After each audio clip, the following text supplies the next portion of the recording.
Ladies and gentlemen, boys and girls, people of the internet, Guten Tag, good morning, hello. Happy Thursday, man. Here we are back on the Grow Show for our daily checkup from the neck up. Coach Kyle Evans coming to you, guns a-blazing, super hot. Guys, this week, it's one of my favorite things to talk about. If you've been playing along at home, we've been talking about the journey of grit and grace, the balancing act, the dance, the partnership, and how that can show up in our business and our life and our relationships. In between the most important 6 inches between our ears, how's it showing up for you? The feedback that I've gotten from you this week, the people reaching out, sending me messages, thank you for that. It means a lot, and I'm glad you're enjoying it. Today I'm a little nervous. We'll see. This is why. This has been a foundational piece of my coaching methodology, my speaking, just part of who I am. I've been talking about it, bringing it into courses and classes for a couple years now. However, this is my first time coming and bringing to you my matrix around it, my actual teaching model of grit versus grace and what that looks like. So we'll see what you think, man. If you love it, awesome. If not, mind your business. Just kidding. I love feedback. Let's dive into today and we'll get to the matrix here at the end of the show. This day, man, we've talked about, grit, we've talked about grace, we've talked about the balance. The $1,000,000 question though, how do we know when to apply which, right? Too much grit, we burn out. Too much grace, we sell ourselves short. It's the razor's edge. This is why life is so difficult a lot of times. It's because it's very nuanced. It's a very, very sharp razor's edge of balancing act where champions live, right? You have to have the ability of discernment, especially in the heat of the moment. You got to know whether you need to dig in harder or release yourself with compassion, with grace. Because here's the truth: excess grit becomes punishment, and excess grace becomes permission. Today, we're going to learn about the art of knowing the difference. So, let's talk about the wrong move at the wrong time. Athletes, easy analogy. An athlete with a stress fracture, right? If they grind their teeth and grit through it, they're probably going to make it worse. They might end up, instead of just playing a little poorly, they might actually super injure themselves and be out for the whole season, maybe even a career. If they choose grace at the right moment, though, they rest, they recover, they come back stronger. They come back where they were. We've got to know what is the right move at what is the right time. In business, an entrepreneur who launches 10 new ideas probably ain't doing anything great. Probably just doing everything okay. But the grit's there because they're working super hard. They're working without pause. They're just going, going, going, falling for shiny penny disease, but they never stop to learn from their failure. That wastes energy. That's too much grit. Another person who gives up, happens more often than not, gives up after the first setback. They give themselves grace too soon. They never build anything lasting. The teaching point here, the thing you need to tattoo on your brain, it's not about the tool, it's about the timing. The right move at the wrong time, ladies and gentlemen, it's still the wrong move. The idea of cognitive load theory, we've talked about this before. When we overload the brain with too much input, performance collapses, right? We can't grit past the threshold expecting increased gains. It actually equals breakdown. Seneca, one of my favorite quotes that I talk about all the time: we suffer more in imagination than in reality. Too often, we justify grace not because we're actually broken, but because we imagine the pain will be worse than it really is. More often than not, once you do the thing you've been scared of, thinking about, stressing about, you're like, that wasn't that bad. But if we constantly give ourselves too much grace, we never actually take the action. And like we've said earlier, then we suffer twice. We suffer for not taking the action we know we should, and then we suffer from regret. Excess grit breaks the body. Excess grace breaks the promise. And we have too many people breaking promises to themselves. When we talk about this and how do we discern which is the right tool, which is the right time, one of the frameworks that I use when I'm standing at that crossroads, right? Grit, grace, which one? Ask myself 3 questions. Now, to be able to ask yourself these questions, you have to be, number 1, truly honest with yourself. Truly honest with yourself. And number 2, you have to be self-aware. Until you have those 2 things, these questions probably aren't going to serve you. But if you do, and if you're working on them, here they are. Question number 1, when we're working on that discernment, which one should I be giving myself?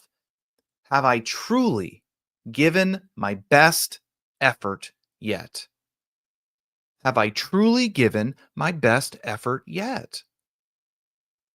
If the answer is no, which more often than not, guys, if we're being honest, probably is, especially in today's day and age of comfort. If you can say no when I ask you, have you truly given your best? Then the answer is grit. Angela Duckworth's research shows that grit, or the constant application of effort over time, it predicts success more than talent. Hard work beats talent when talent don't work hard. If you haven't given yourself your all, grace is premature.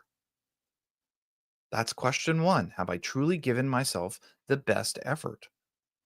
Number 2, will more effort build me or will it break me? Will more effort build me or will it break me? Grit builds muscle when applied with wisdom. Grit builds muscle when applied with wisdom. If you don't know the difference between knowledge and wisdom, knowledge is knowing that tomato is a fruit. Wisdom is knowing that tomato don't belong in a fruit salad. So if we apply grit without wisdom, we're just overtraining. We're overdoing it. It leads to burnout, snaps the muscle, halts the growth. This is where you need honest feedback. Am I getting stronger or am I doing damage? Honest is the key word there. Am I getting stronger? Is this getting me closer? Am I building the muscle or am I doing damage? So question number 2 is, will effort build me or will it break me? Question number 3 on this path of discernment on which one we use. Am I choosing from strength or am I choosing from fear? Am I choosing which one to give me, grit or grace? Am I choosing it from a place of strength or am I choosing it from a place of fear? True grace comes from strength. I've pushed. I've done it. I did the race. I did my promise. I've earned this rest. I've earned this reset. However, fear often wears the mask of grace. Fear often wears the mask of grace. Strength wears the armor of grit. So if you're asking yourself from this week and this series on grit and grace, where should I apply them? Those 3 questions of discernment will help you significantly. Have I truly given my best effort? Will more effort build me or break me? Am I choosing from strength or from fear? Write these down. Use them. Ask yourself. Run them. Make them your filter that you run your questions and your decisions through. This doesn't just stop with us. More often than not, a lot of you listening are entrepreneurs, you're business people, you're leaders, whether you know it or not. And I don't necessarily mean you have to be leading a large company or a big team or a group. You lead in your family. Maybe it's your community, your friend group. People are looking up to you. How does this play out when we're leading others? Because grit and grace, it doesn't just apply to you, Jack. They apply to your team, your kids, your marriage. Deci and Ryan's self determination theory is really good for this. It says that people are motivated by three main needs: autonomy, mastery, and purpose. Autonomy, mastery, and purpose. Where does grit and grace fall in here? Guys, grace fuels autonomy. When you give people grace, you honor their humanity. It says, hey, man, you have the freedom to rest. You have the freedom to do what you desire. You have the freedom to breathe. You have the freedom to choose again. You have the freedom to take a beat. Without grace, people feel controlled and trapped, the opposite of autonomy. Grace fuels autonomy. Grit fuels mastery. Accountability, correct pressure, the demand to rise. This builds skill and competence. Without grit, people never grow. Grit fuels mastery. Together, though, ladies and gentlemen, that's where the PB&J magic happens here. The lunchroom special, the legend of the lunchbox. Together, grit and grace fuel purpose. When you know when to demand and you also know when to forgive, people stay in the game long enough to connect deeply with their why. Grit and grace together fuel purpose. For people to feel the most motivated, they need autonomy, they need mastery, and they need purpose. Think about it for you. Have you ever had like a really great boss, a really great coach, a really great partner? They demanded your best, but they also knew when to wrap you up in a big old hug, put that arm around you, pull you aside and say, hey, man, let's do it again. Let's give it a day. Let's give you some space. But if they only gave you grace, you wouldn't respect them. If they only gave you grit, you would resent them. But when they gave you both, you grew. You trusted them. Leadership is not all gas or brakes, it's the wisdom of the clutch. Now, I know that's probably lost on my younger generation out there. Clutch, it's a thing in cars where they change gears. It's fine. You can read about it later. The world was a wild time before the internet. So if this is resonating with you, I want to give you my model, my grit and grace matrix. Now, the truth is, at some point in our life, we all live in one of these quadrants. We all live somewhere in this show here. So let me walk you through this. Down here at the bottom, you see low grit to high grit. Here on the side, you see low grace to high grace. These four archetypes follow us. These four characters are pieces of us. And at some point, we're all playing the role of one of these characters. My goal in this is to move you to the guide. My goal in this is to move you to that growth zone with high grace and high grit. Low grit and low grace, walking you through these. That's what I'm calling the ghost. The definition of your life is absence. You're drifting, you're not pushing, you don't forgive, you're checked out. The disengaged person who's just going through the motions. Every day looks like the one before. There's no hope, there's no vision. You're an apparition. You're just there. Moving up here with high grace and low grit. That's the guardian. Now, some of you hear that, and you're like, man, I like guardians. Guardians are great. Hear me. It is good for a time. Yet, as you see the definition I have there, staying a guardian leads to stagnation. Guardians, they're all about compassion, protecting. They're nice. But when excuses are prevalent and we're guarding our feelings and we're guarding our self-identity, no one grows. Guardians, they guard, they protect a spot, a place. There's no growth there. There's no expanding the kingdom. The leader who says, it's okay, don't worry about it, week after week after week, they're too busy guarding the feelings and the emotions, and they're keeping their people stuck and stagnant. I think we fall into the guardian zone more often than not in today's day and age. We're guarding our spot, we're guarding our status quo. With high grit and low grace comes the gladiator. Fierce, relentless, unbreakable until they die. You see, the unfortunate truth about gladiators is most of them perish. It's great to be fierce. It's great to be relentless for a time. Entrepreneurs who never rest, never forgive themselves, never learn, they flame out. They die on the battlefield. The guardian and the gladiator are good for a time. The last one, the final quadrant here on the grit versus grace matrix, is the guide.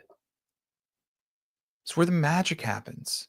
This is where we're walking in wisdom. We're walking with perseverance. We're walking with giving our best effort. And we also understand when to let off the gas, when to recover, when to rest. We're giving ourselves grace at the right time. We're giving ourselves grace, our grit when we need it. That leads to growth. That's the guide. The guide, the place we want to be, guiding you to the life by design, guiding yourself to the pot of gold at the end of the rainbow. We should be longing to be the guide, bringing ourselves, our family, our teams to the land of milk and honey. That's where the growth is. High grit, high grace. The point of all this, ladies and gentlemen, bringing this down, it's not grit or grace. It's grit and grace applied with discernment. Grit and grace applied with wisdom. The wrong one at the wrong time will cost you. If you stay in the guardian too long, it will cost you. If you stay in the gladiator too long, it will cost you. And Lord knows if you stay as the ghost, it will cost you. Your challenge today is be honest with yourself. Where are you falling on that matrix? Where are you living the ghost, the guardian, the gladiator, the guide? Then ask yourself the 3 questions I gave you.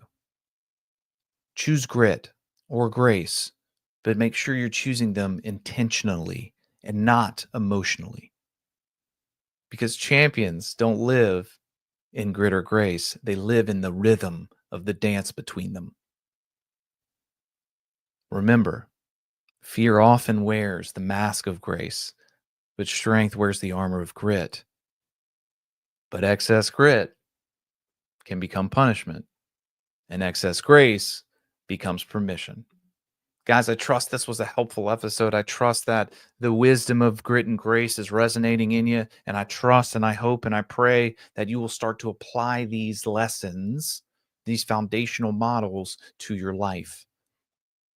You heard it here first, the grit and grace matrix for the first time live and in action. Guys, Coach Kyle Evans on a Thursday morning. I will see you bright and early tomorrow.